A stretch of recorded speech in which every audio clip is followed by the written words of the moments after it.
Difícil imaginar uma cena mais paulista do que essa. 100.000 pessoas protestando embaixo de chuva na Praça da Sé. E toda vez que São Paulo se reúne nessa praça, a história do país pode mudar. Eleições diretas quando? Todo mundo! Quero ver! 5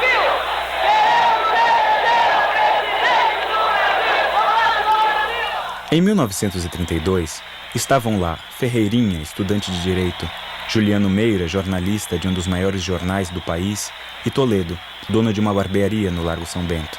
Nenhum dos três imaginava que o protesto dos paulistas naquele 25 de janeiro de 32 acabaria levando o país a uma guerra sangrenta. Envolvendo mais de 200.000 homens, inclusive eles, armados de fuzis, metralhadoras e granadas. Uma guerra que empregaria artilharia pesada, combates aéreos, bombardeios de grandes cidades e até batalhas navais. Brasileiro contra brasileiro num confronto violentíssimo. E hoje, quase ninguém sabe que tudo isso aconteceu.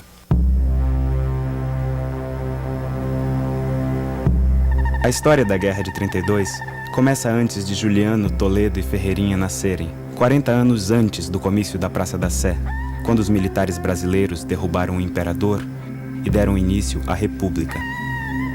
Por trás do golpe dos militares estavam os fazendeiros e comerciantes ligados ao café paulista. Naquele momento, São Paulo deixava de ser coadjuvante e passava a ator principal na história do Brasil.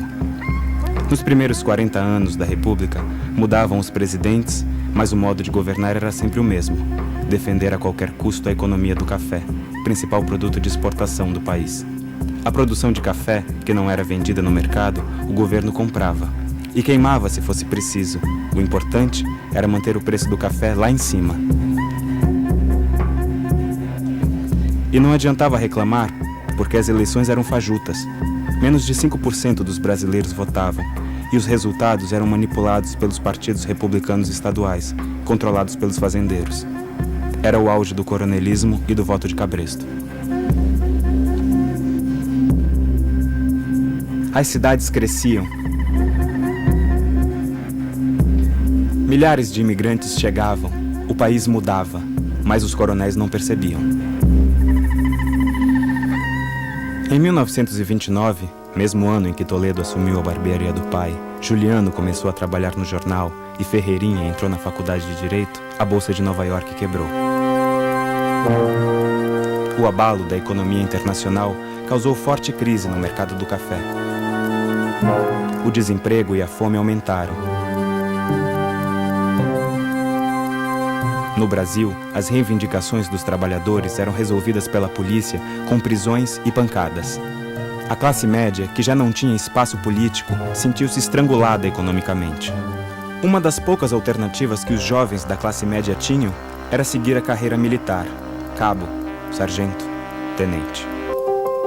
Foram justamente os tenentes, que usavam armas como ferramenta de trabalho, que deram um basta na velha república. Em 1929, os fazendeiros do café paulista brigaram com os fazendeiros do leite de Minas Gerais. Os tenentes aproveitaram que a política do café com leite azedou e fizeram uma grande rebelião, tomando o controle dos quartéis no Brasil inteiro. Era a Revolução de 30. A ação dos tenentes nos quartéis recebeu o imediato apoio da população nas ruas. O presidente Washington Luiz foi derrubado e mandado para o exílio.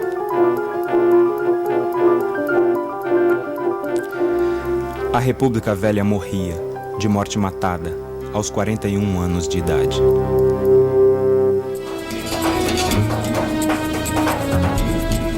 Os tenentes colocaram na presidência da República o candidato que tinha enfrentado os velhos republicanos na eleição anterior, o gaúcho Getúlio Vargas. Junto com ele, todos os grupos que apoiaram a Revolução sentiram-se perto do poder. De sindicalistas comunistas a fazendeiros e empresários liberais. Nesse verdadeiro saco de gatos que estava por trás da Revolução de 30, todo mundo queria saber uma coisa: quem, de fato, iria ficar com o poder.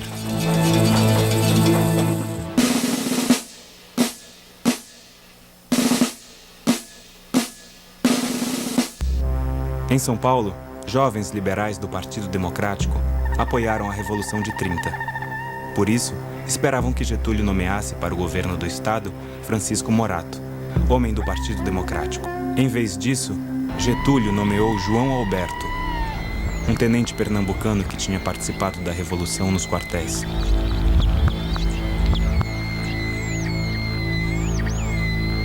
A decisão irritou os liberais paulistas.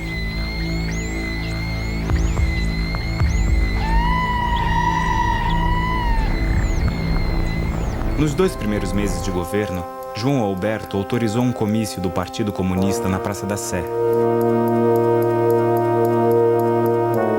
Decretou um aumento salarial de 5% e jornada de trabalho de 40 horas para os trabalhadores das fábricas. E ainda distribuiu para os tenentes revolucionários terras de fazendeiros endividados com o Banco do Estado. Os liberais do Partido Democrático desejavam que a Revolução de 30 desse uma leve modernizada no país, sem mudanças radicais que ameaçassem os seus privilégios. Mas depois do primeiro mês de João Alberto no governo de São Paulo, os liberais paulistas começaram a desconfiar que os tenentes pudessem estar ligados aos comunistas, buscando mudanças profundas.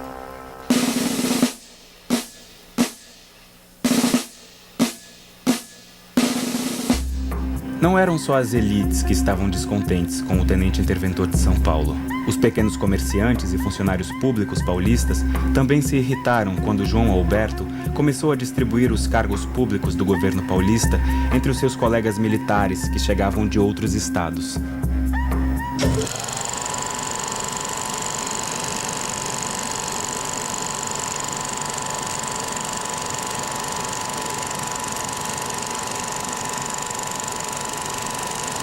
No final de 1930, as elites e boa parte da classe média paulista andavam contrariadas com os caminhos da Revolução de 30.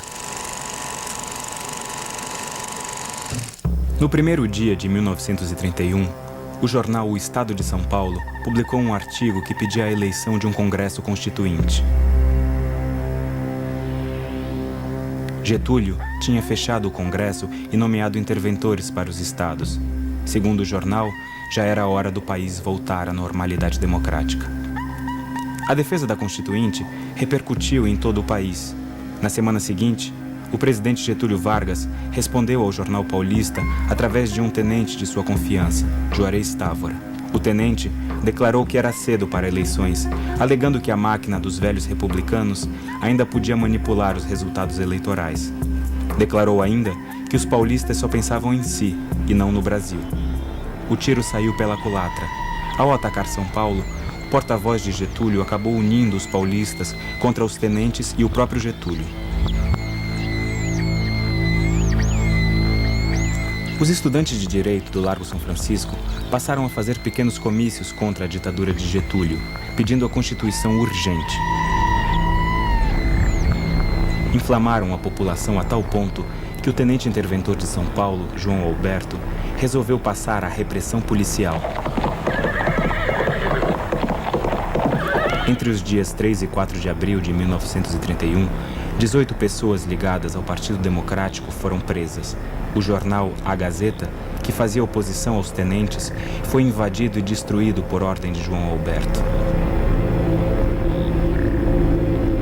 Como precaução, João Alberto ainda ordenou a retirada das armas do exército no estado de São Paulo, deixando os quartéis paulistas com o mínimo poder de fogo possível. O tenente João Alberto conhecia muito bem o perigo das rebeliões nos quartéis.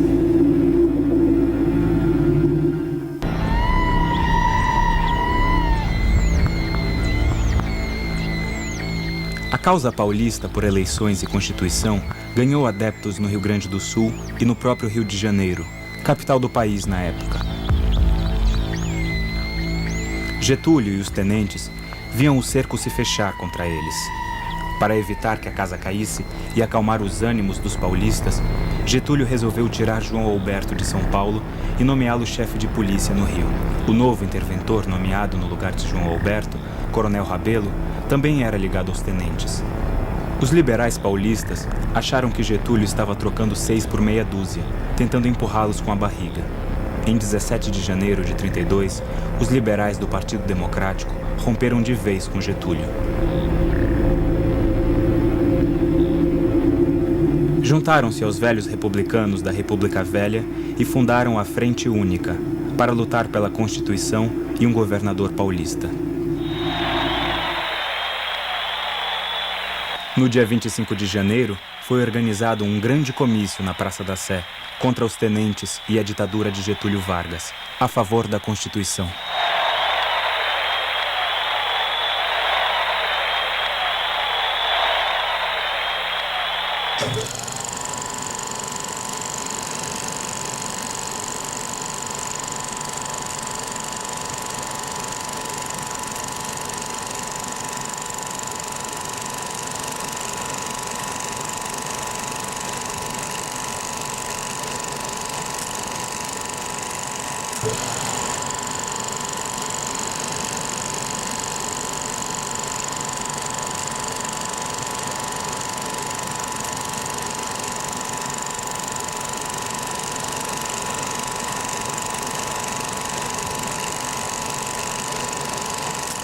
O comício de 25 de janeiro esquentou os ânimos dos paulistas.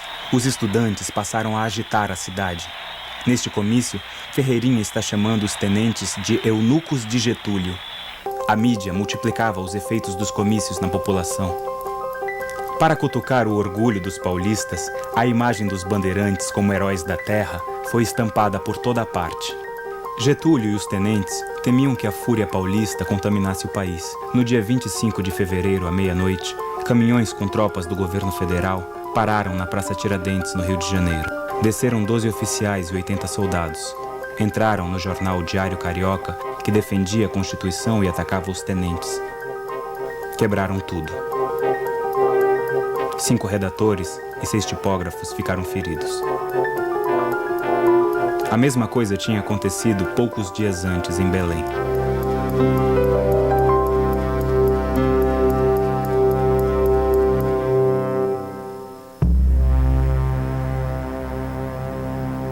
As frentes de oposição paulista e gaúcha passaram a articular suas forças para derrubar Getúlio. O clima nas ruas contagiava os militares. Em diversos pontos do país, havia militares que não gostavam de ver os tenentes mandando mais que os generais. Em São Paulo, o general Isidoro Dias Lopes e o coronel Euclides Figueiredo conversavam com o general Bertoldo Klinger, do Mato Grosso. Preparavam um plano militar para uma rebelião contra os tenentes e Getúlio Vargas. O general Klinger deveria começar um movimento revolucionário, trazendo para São Paulo 5.000 soldados bem armados que se juntariam no Vale do Paraíba a 10.000 soldados paulistas rebelados. O governador gaúcho, general Flores da Cunha, dizia que mandaria tropas gaúchas em apoio. O governador de Minas também mandava recados que enviaria tropas para apoiar a revolta contra Getúlio. A data prevista para o levante era o dia 14 de julho, data da Revolução Francesa. Mas as coisas não aconteceram bem assim.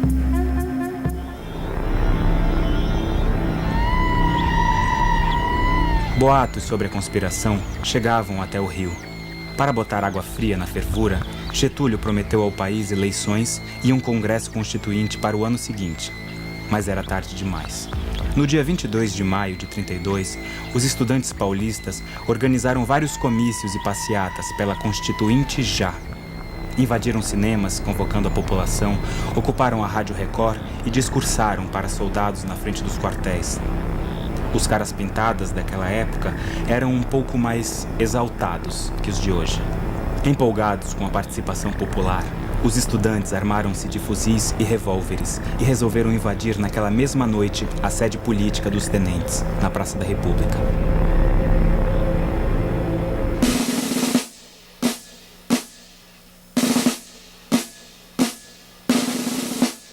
Dentro da sede política tenentista, os partidários dos tenentes tinham revólveres e uma submetralhadora. Os estudantes atacaram. Disparavam da Praça da República de peito aberto. Eram alvos fáceis para os tenentistas trancados no quarto andar. O tiroteio foi longo. Era muita gente, nós éramos muitos. Quisemos abrir a porta do prédio e não conseguimos. Apareceram as escadas. O primeiro a subir foi o Martins. Subiu por uma das escadas e também não demorou a cair. com o peito picotado por uma rajada. A batalha terminou às 4 da manhã do dia 23 de maio, com os corpos de 4 estudantes estendidos no chão da praça, mortos. Um deles tinha apenas 14 anos.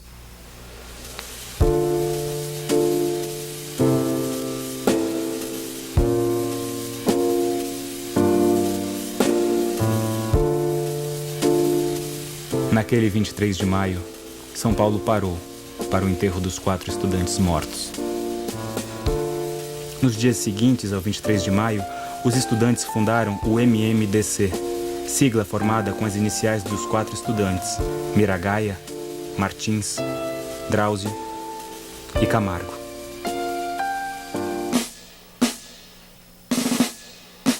A missão do MMDC era conclamar a população à guerra e organizar a revolução.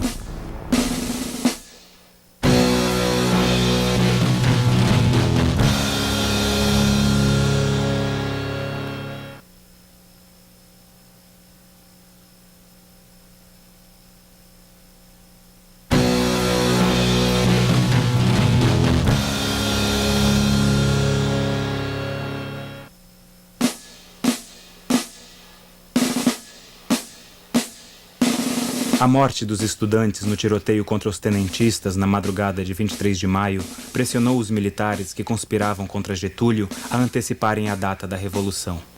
No dia 8 de julho, o general Klinger recusou-se a obedecer ordens de Getúlio no Mato Grosso e foi demitido. No dia 9 de julho, o general Isidoro Dias Lopes convocou uma reunião de líderes revolucionários na Rua Sergipe, número 37, em São Paulo. O general Lopes propôs a imediata deflagração do movimento, temendo que Getúlio demitisse todos os militares que conspiravam. Alguns militares presentes temiam que a precipitação pudesse deixar de fora as tropas gaúchas e mineiras. Mas o argumento do general Lopes saiu vencedor. Foi decidido. Na noite daquele 9 de julho, seria aceso o estopim de uma nova revolução. Uma tropa de motociclistas e ciclistas, como se fossem os motoboys de hoje, passou a tarde inteira num entra e sai do QG improvisado na Rua Sergipe, levando ordens e trazendo notícias. Foi acertado que os civis do MMDC deveriam tomar rádios e estações telegráficas naquela noite e difundir o movimento aos chefes municipais de todo o estado. O general Lopes mandou chamar o coronel Euclides Figueiredo para assumir imediatamente o comando dos quartéis ao seu lado. Noite fechada, sem estrelas nem lua. Rumamos para São Paulo, não sem preocupações quanto à polícia do governo federal. Levávamos firme resolução de desobediência caso nos mandassem parar no caminho. Apesar da noite fria, abrimos a janela do carro para facilitar qualquer reação. Os revólveres vinham em boa posição para serem manejados. Às 11h40 da noite, o coronel Euclides Figueiredo entrou no comando da região militar de São Paulo. De dentro do comando, o coronel Euclides Figueiredo passou a noite telegrafando aos comandantes dos quartéis paulistas. Comunicava o início da Revolução de 32. Na madrugada de 10 de julho de 1932, São Paulo já estava sob o comando dos revolucionários. A adesão foi total. O coronel Euclides Figueiredo e o general Lopes comandavam a revolta no exército. A Força Pública de São Paulo, que era a polícia da época, também aderiu à rebelião de 9 de julho.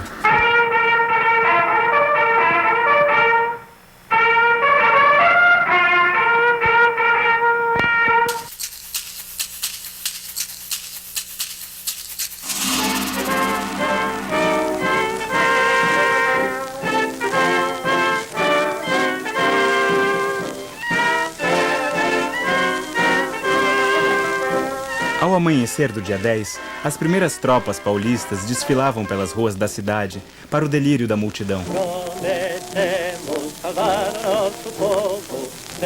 As tropas partiram de trem para a Serra da Mantiqueira, a meio caminho da capital federal. De repente o trem parte e aquelas mulheres todas começaram a chorar copiosamente, porque afinal os maridos, os filhos, os irmãos iam para a guerra.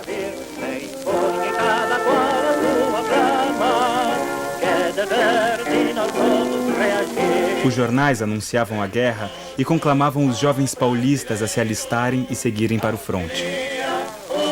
As noivas, as namoradas, incentivavam todas as pessoas para participarem. E agrediam os poucos moços que se viam na rua, se põe a saia, se não veste a farda, veste a saia.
Assim que o ex-interventor de São Paulo, tenente João Alberto, agora chefe de polícia no Rio, soube do levante paulista, mandou prender todos os homens ligados à causa paulista no Rio de Janeiro. Na sede do governo federal, o general Góes Monteiro, comandante do exército de Getúlio, começou a contabilizar forças e mobilizar as tropas federais para enfrentar os paulistas.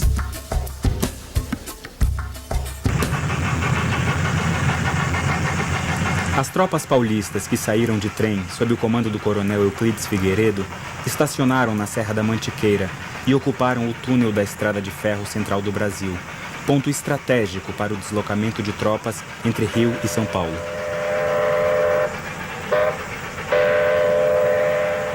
Os soldados tomaram posições no alto das escarpas. A ordem era esperar a chegada dos mineiros e gaúchos para avançar sobre o Rio de Janeiro. Enquanto isso, Getúlio Vargas trocava telegramas com o general gaúcho Flores da Cunha, tentando a todo custo que ele mudasse sua decisão de apoiar o levante paulista.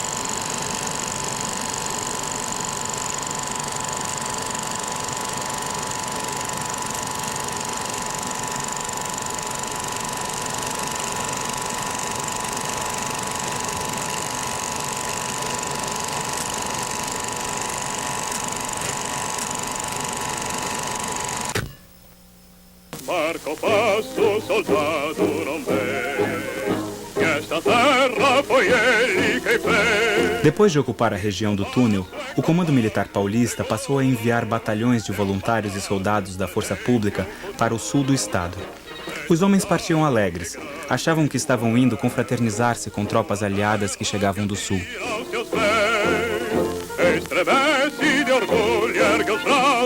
Mas assim que chegaram ao destino, o comando militar ordenou que cavassem trincheiras e ocupassem posições para um possível combate. O Comando Revolucionário Paulista ainda não sabia se vinham do sul aliados para a confraternização ou inimigos dispostos a matá-los.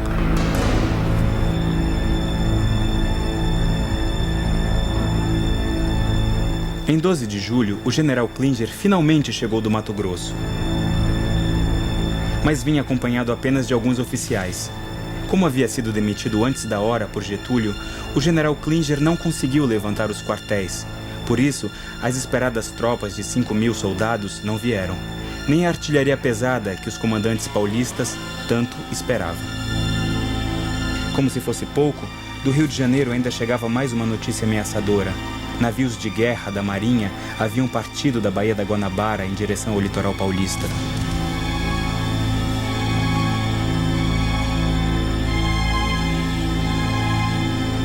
Além dos navios de guerra, o comandante do exército getulista, Góes Monteiro, enviou uma primeira tropa em direção a São Paulo, pela estrada de rodagem, já que os paulistas tinham ocupado a passagem ferroviária do túnel. Na altura de São José do Barreiro, toparam de frente com a infantaria da Força Pública Paulista.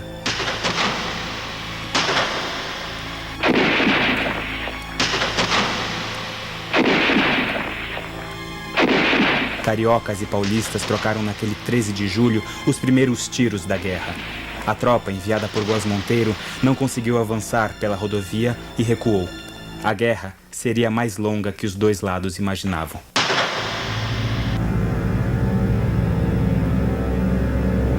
As tropas do coronel mineiro Eurico Dutra chegaram à região do túnel no dia 15 de julho, ao meio-dia, acabando com as dúvidas sobre o recado que o coronel havia mandado 3 dias antes.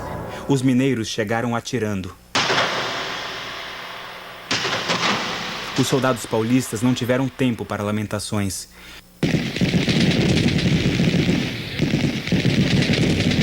Metralhadoras e fuzis pipocaram de ambos os lados durante 4 dias seguidos.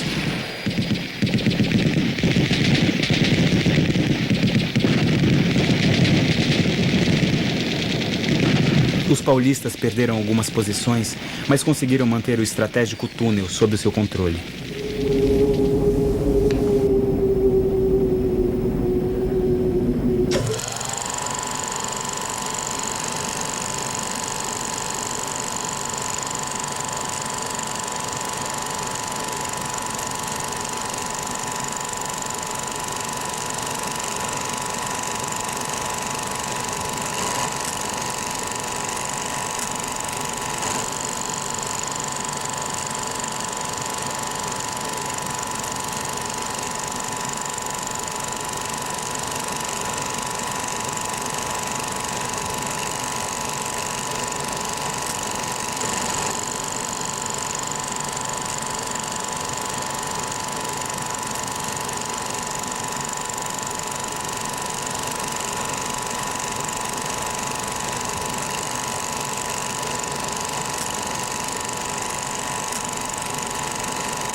No dia 15 de julho, o delegado de Guaratinguetá, acompanhado de 15 civis armados, descobriu a presença de fuzileiros navais da Marinha de Getúlio na região de Cunha. Os fuzileiros haviam desembarcado em Paraty e subido a serra. No mesmo dia, os dois grupos entraram em combate. Ambos os lados receberam reforços e posicionaram metralhadoras para um longo conflito.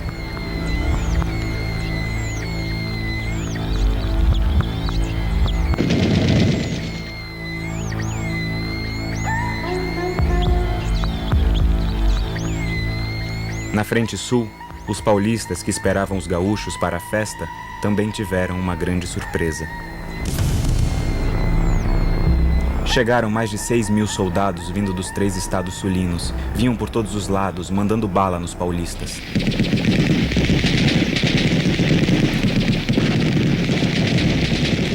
A cavalaria gaúcha era a mais temível força militar terrestre do Brasil. Nos últimos 200 anos, tinham lutado contra os índios guaranis, contra os espanhóis, participado da Guerra do Paraguai, Guerra dos Farrapos, Revolta Federalista, Revolta dos Tenentes e Revolução de 30. Era hábito, nas guerras gaúchas, degolar os prisioneiros vencidos. Em Itararé, diante da chegada das tropas sulinas, os paulistas dividiram-se entre os que fugiram e os que se renderam. Em Buri, os paulistas não se renderam. Iniciaram uma trágica e longa resistência. Acordamos ouvindo uma forte fuzilaria. Ficamos indecisos, sem saber o que fazer. Apareceu no horizonte uma longa fila de inimigos serpeando pelas curvas da estrada. Começa então a fuzilaria. Sobre nossas cabeças estendia-se uma abóbada de sibilos de balas. Folhas e ramos eram arrancados das árvores atrás de nós pelos tiros. Atirei-me ao chão. esfalfado e acabrunhado. Estava com fome e uma sede terrível, com o cantil vazio.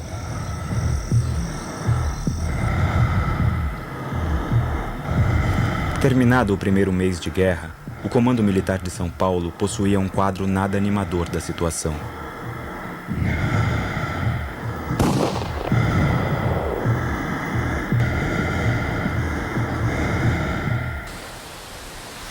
Os cruzadores da Marinha que haviam deixado a Baía da Guanabara posicionaram-se em Santos, impedindo a entrada e saída de mercadorias e armas no estado de São Paulo.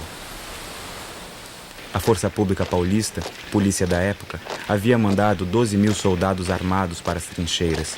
O exército contava com mais 3.600 soldados, com pouco armamento, porque o tenente João Alberto havia esvaziado os quartéis. 45.000 voluntários civis se alistaram, com muito ânimo, mas nenhuma noção de combate. E o pior, havia apenas 25.000 fuzis no estado. A decisão do comando foi de que os voluntários deveriam revezar os fuzis e economizar as balas, porque havia munições para cada soldado dar apenas 5 tiros por dia. Os paulistas contavam ainda com 6 aviões no campo de Marte. Do outro lado, as tropas federais de Getúlio, com a adesão dos exércitos gaúcho e mineiro e a chegada de diversos batalhões do Nordeste, contavam com mais de 200.000 combatentes regulares. Farta munição, artilharia pesada, navios de guerra e mais de 50 aviões.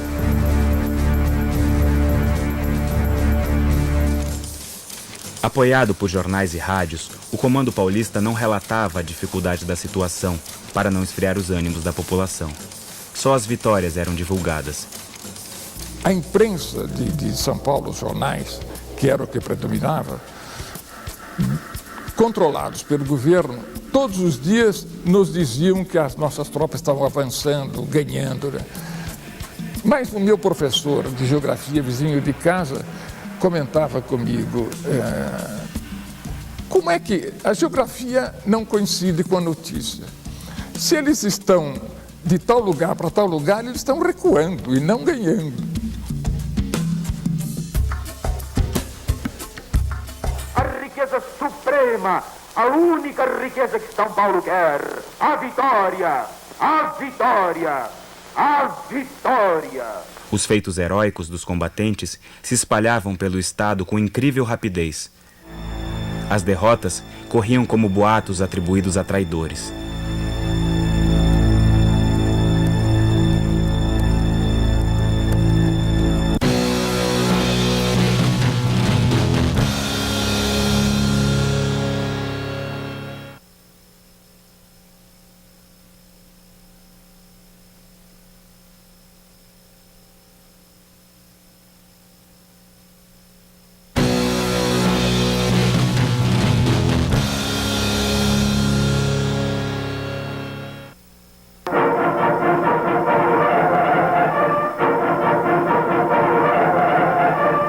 Lágrimas, adeuses, sorrisos de orgulhos molhados de emoção, de sentimento, de coragem. É a monção da glória que parte para a conquista da lei, em nome da lei, com um só lema, Constituição.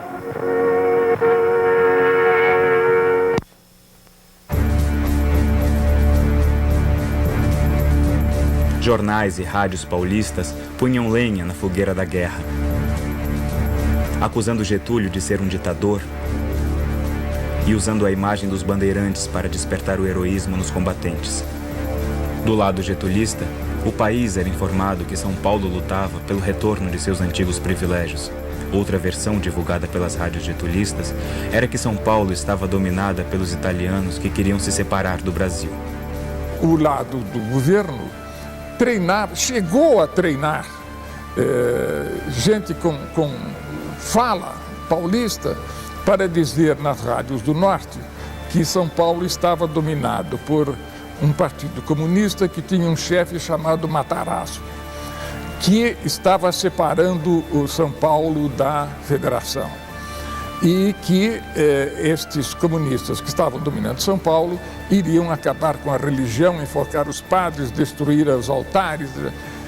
Daí, em boa parte, o entusiasmo, o número e a veemência bélica com que legiões de nordestinos vieram brigar em São Paulo. Os dois lados lançavam panfletos dos aviões no território inimigo, apresentando suas versões para a guerra.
Quem pusesse a cabeça fora da trincheira tomava bala de metralhador, porque era uma chuva contínua de metralha.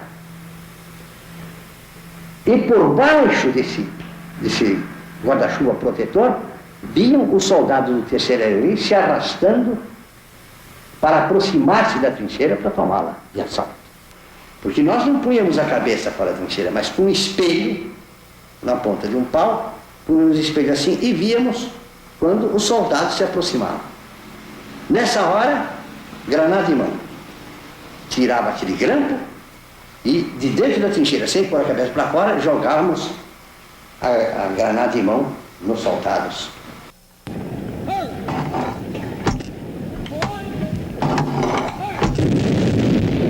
Apesar do esforço dos combatentes paulistas e da população, em vez de avançar, as tropas paulistas apenas se defendiam. Geralmente, tiro de cair. É da retaguarda para cair. Não. Disfarçaram os canhões e foram pôr em localização exata para dar tiro direto nas nossas trincheiras. As tropas paulistas terminaram o mês de agosto entrincheiradas em 6 frentes diferentes, sob o fogo cerrado de metralhadoras e bombardeio intenso de aviões e canhões federais.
No dia 3 de setembro, hidroaviões do governo federal bombardearam o Forte Itaipu, em Santos, sede do quartel-general dos revolucionários. Poucos dias depois, os mesmos hidroaviões bombardearam a central elétrica de Cubatão, tentando cortar o fornecimento de eletricidade da capital.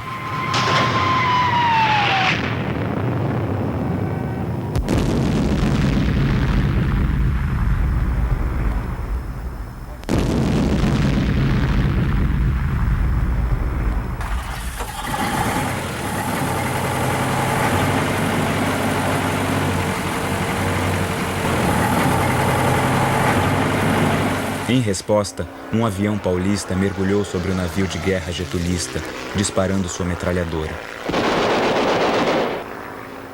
O avião foi abatido pelo fogo antiaéreo do navio.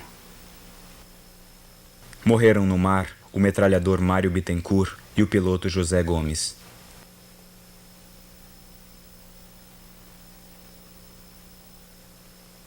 Durante a Guerra de 32, Santos Dumont, que passava férias no Guarujá, ao lado do Porto de Santos, enforcou-se em seu quarto.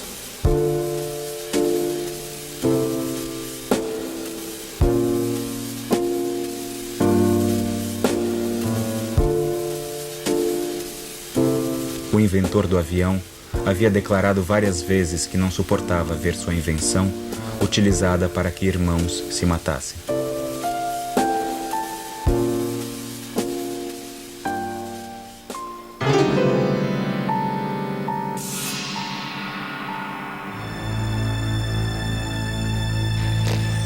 Na frente sul, milhares de soldados getulistas, comandados pelo general Valdomiro Lima, romperam a resistência paulista em agosto, após violentos combates. E em setembro, já avançavam em direção a Botucatu.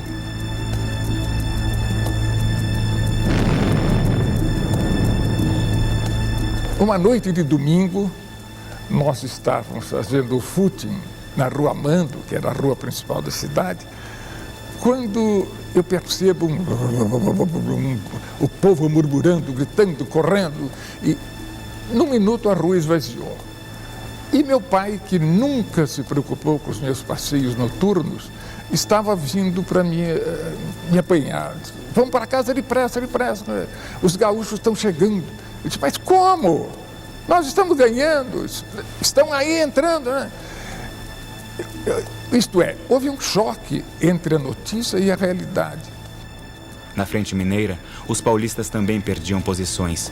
Em setembro, as tropas getulistas fechavam o cerco sobre Campinas.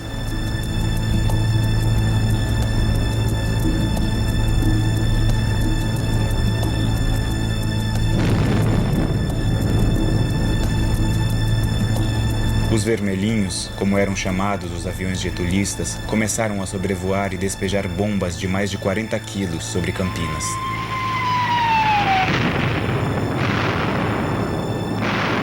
E quando vinha a sereia do jornal, tocava alto, forte, bastante quando vinha chegando os aviões. Eram 3 para jogar as bombas. E a gente se escondia embaixo da mesa. E muitos dos nossos atiradores de Campinas, da linha de tiro, etc., que não estavam na fronte, pegavam o fuzil que levavam para casa e atiravam nos aviões. O pátio de manobras, de onde partiam trens para o Vale do Paraíba, e o Largo da Estação foram os primeiros alvos. Uma residência foi atingida.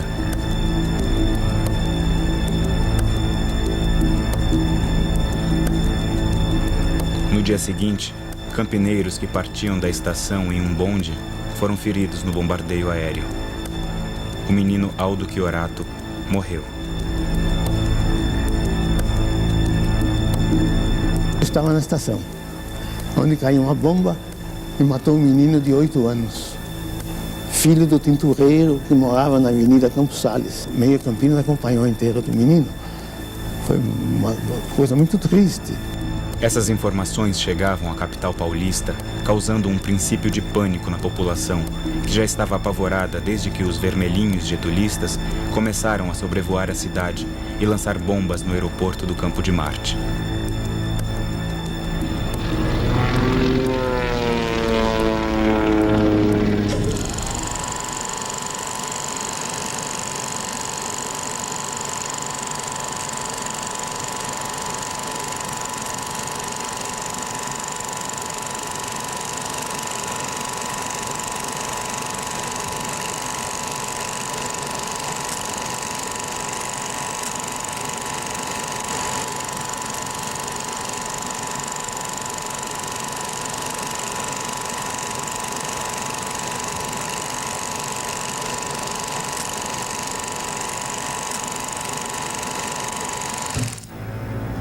No dia 12 de setembro, os paulistas perderam o túnel que as tropas do coronel Euclides haviam ocupado nos primeiros dias da Revolução.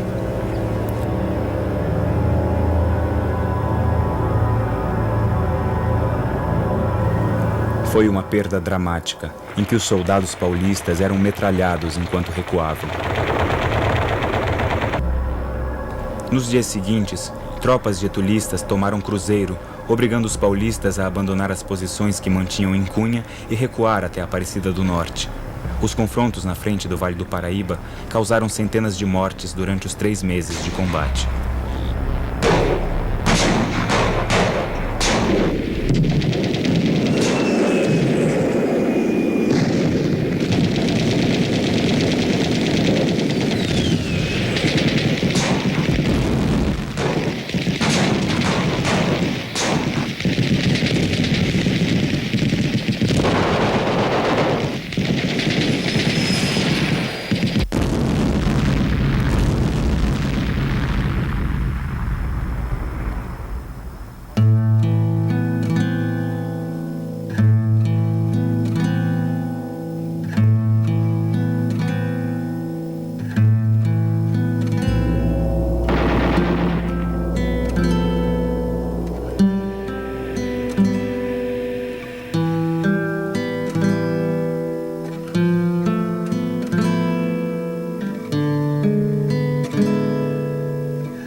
No dia 24 de setembro, 2 aviões paulistas ainda atacaram as posições das tropas getulistas recém-conquistadas em Cruzeiro. Mas não adiantava mais. Naquela altura, os paulistas já haviam perdido a guerra.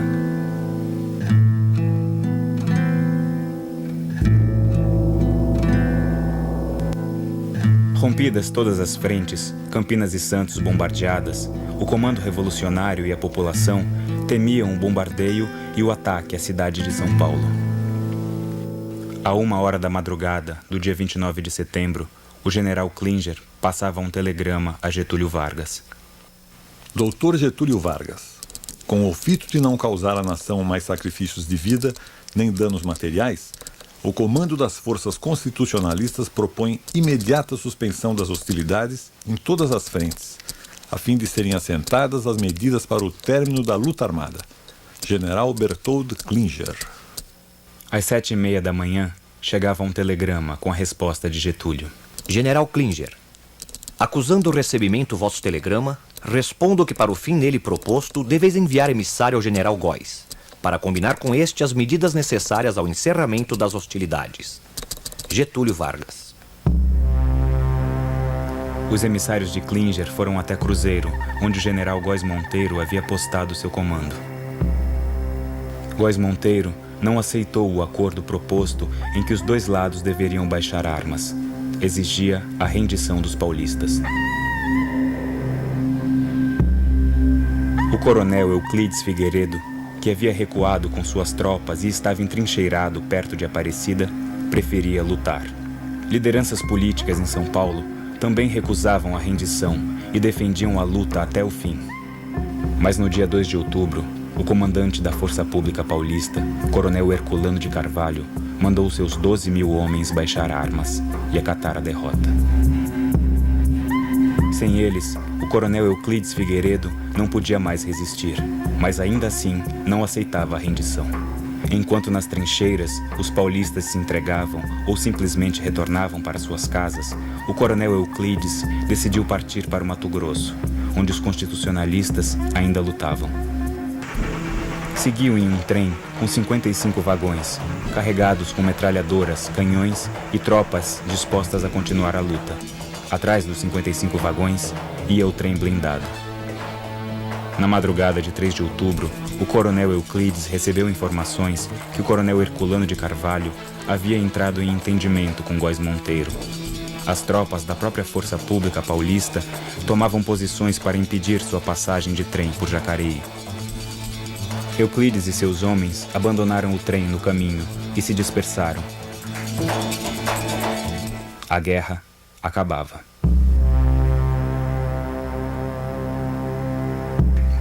Os líderes da Revolução foram presos.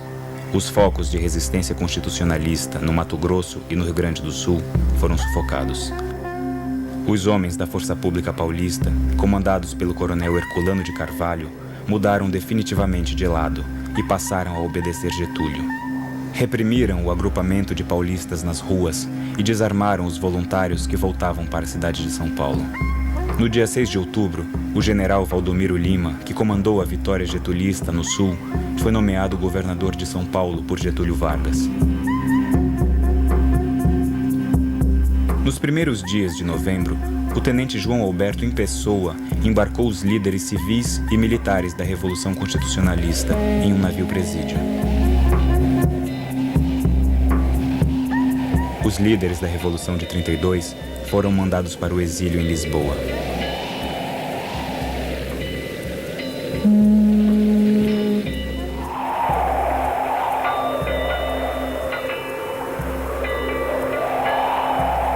Os líderes partiram, mas a defesa da Constituição ficou. A luta por eleições e a promulgação de uma Constituinte tinha espalhado raízes em todo o país.